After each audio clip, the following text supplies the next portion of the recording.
When was the last time you had a big tub of ice cream after an emotional cry?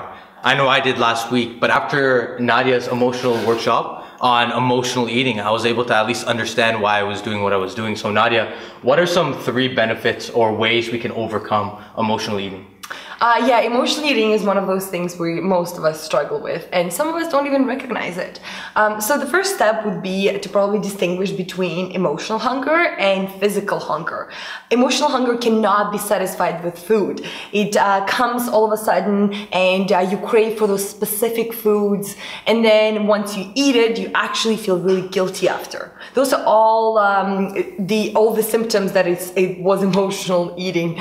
And so once you do get a craving, the step number 2 is actually to stop and to take a breath, to ask yourself a question. Am I actually hungry? Do I really need to eat it? Can I do something else instead?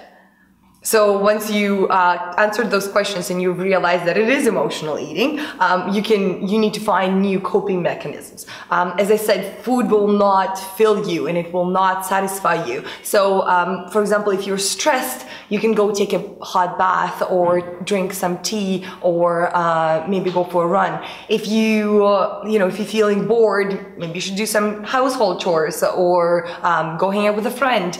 So there are lots of coping mechanisms for each emotion that you're going through.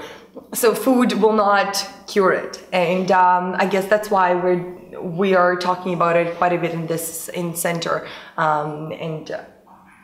Yeah, I think the 21-day workshop is heavily focused on emotional eating and overcoming these emotional habits that we have when we go through our emotional cycle. So I know I'll be there for the 21-day workshop. For more information, check the link below and visit the website www.umtbc.com.